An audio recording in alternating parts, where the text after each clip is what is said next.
Hello everyone, and welcome back to the British Accent Podcast. I'm Emily. And I'm Nick.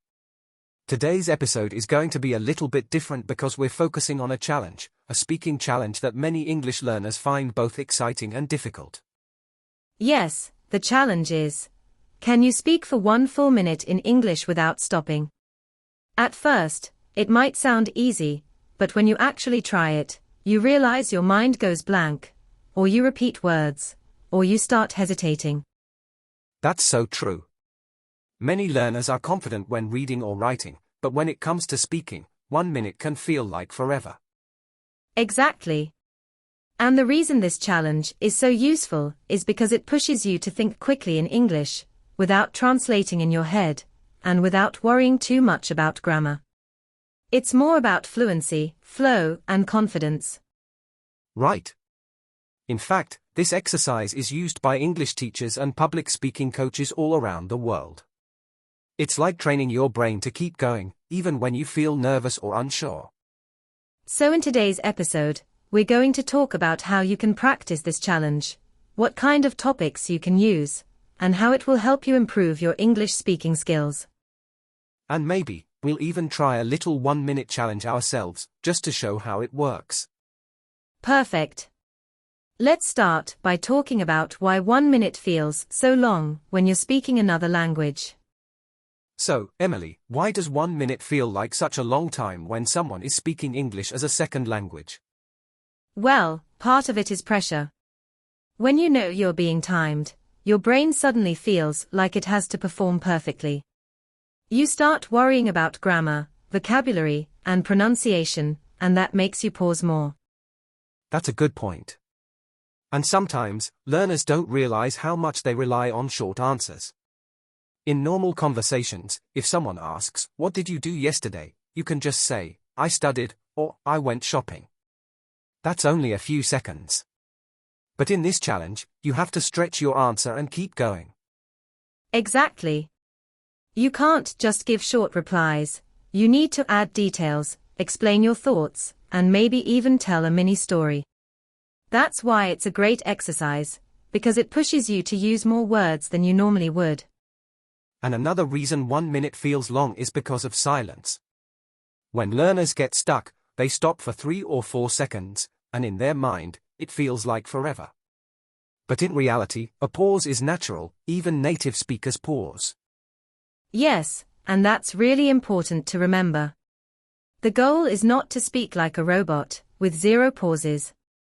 The goal is to keep the flow going, even if you have to use fillers like, "well, you know, actually," or "let me think." Those phrases buy you time while keeping the conversation alive.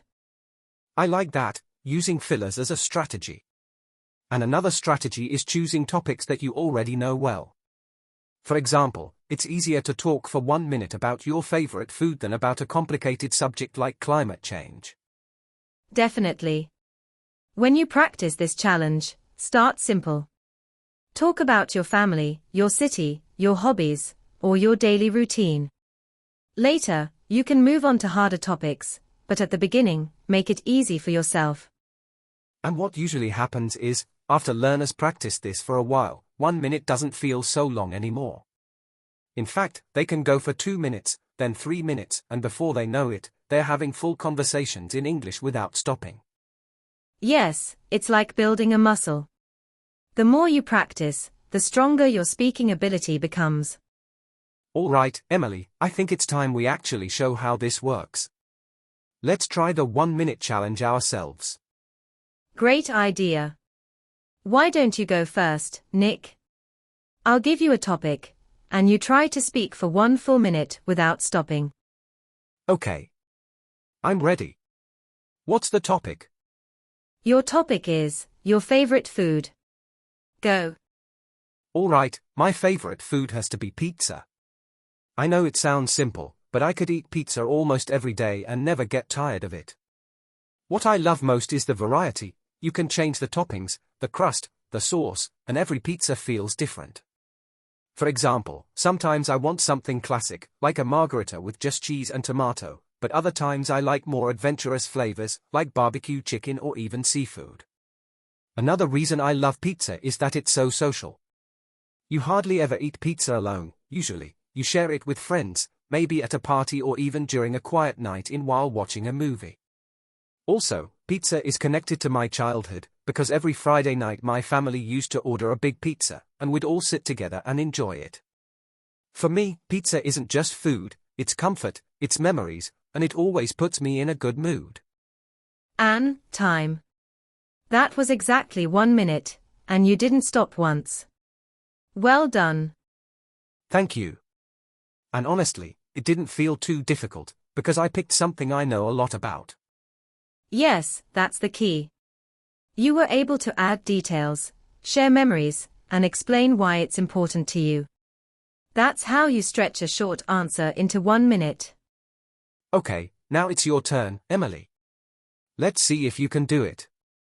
Your topic is your dream holiday destination. All right, here goes. My dream holiday destination is Japan, and I've wanted to go there for a very long time. The main reason is because I love Japanese culture, especially the mix of tradition and modern life. For example, I'd love to see ancient temples in Kyoto, and then maybe on the same trip, experience the bright lights and fast pace of Tokyo. I'm also really interested in the food. Sushi, ramen, takoyaki, these are dishes I've only tried in restaurants here, but I imagine they taste completely different in Japan. Another thing is the scenery. I've seen so many photos of Mount Fuji and cherry blossoms in spring, and they look absolutely beautiful. I think visiting Japan would give me the chance to not only explore the country, but also learn more about the language, which I've always been curious about.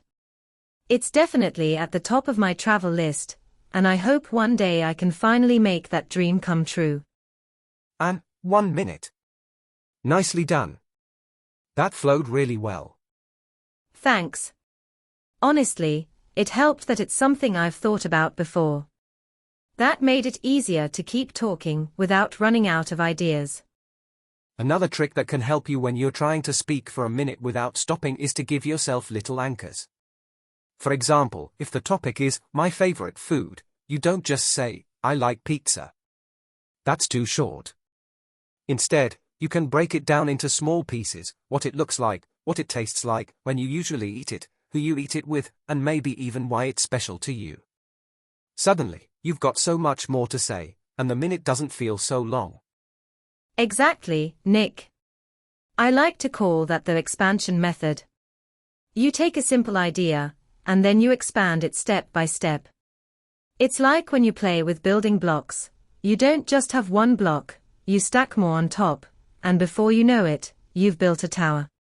In speaking, each little detail you add makes your tower of words taller, and before you know it, you've spoken for a whole minute. And don't forget, it's okay to repeat yourself a little bit. Some learners worry, oh no, I already said that.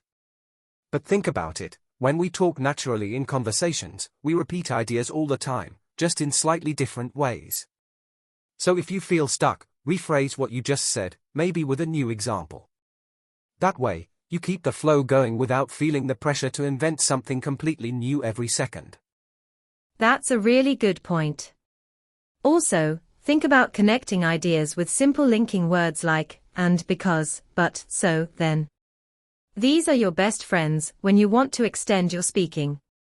For example, you could say, I like pizza because it reminds me of my family, and we often eat it together on weekends, but I also enjoy trying different toppings when I go out with friends. That one sentence alone could stretch into 20 seconds, and it feels natural.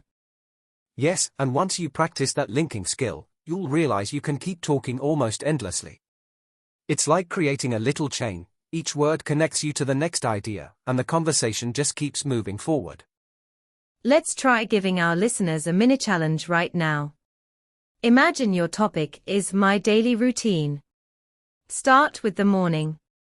You could say, I wake up at 7 a.m., and I usually feel sleepy, but I drink some water and then I brush my teeth. That's already 10 to 15 seconds. Then you can move to breakfast, then getting ready for school or work, than what you usually do in the afternoon. If you keep describing step by step, you'll easily fill 1 minute without even realizing it. That's a good one. Another fun challenge is the memory chain. You start with a simple sentence like, yesterday I went to the park. Then you add another detail, I went to the park, and I saw a group of kids playing football. Then you add another, I went to the park, I saw a group of kids playing football, and I also heard a man playing guitar. You keep stacking memories, and before you know it, your sentence turns into a story that lasts 30 seconds, maybe even a whole minute. That's a great exercise, Nick. And the nice part is you don't have to worry about making it perfect. Even if your grammar is a little off or you repeat yourself, the point is to keep the flow of English going. Fluency is like water. It doesn't have to be perfectly clear all the time, but it needs to keep moving. And when you practice with this 1-minute challenge, you're not just practicing vocabulary and grammar. You're actually training your confidence. You're proving to yourself, yes, I can speak for a whole minute in English without freezing.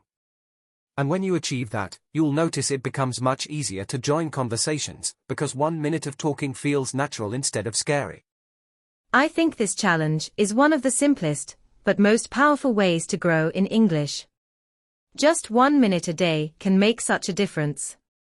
Yes, and the best part is, you don't need a teacher, you don't need a partner, you only need yourself and your voice. It's completely free, but the reward is huge. So, to everyone listening, try it today. Pick a topic, set a timer, and see how long you can keep speaking. Maybe you'll surprise yourself and go for 2 minutes, or even more. And if you feel nervous, remember, mistakes are not a problem, silence is. Keep talking, keep flowing, and your confidence will grow. That's the spirit. We'll be back with another episode to help you practice and enjoy your English journey even more. Until then, keep speaking, keep learning, and don't stop after just 1 minute. Take care, everyone, and happy practicing. Bye. Bye.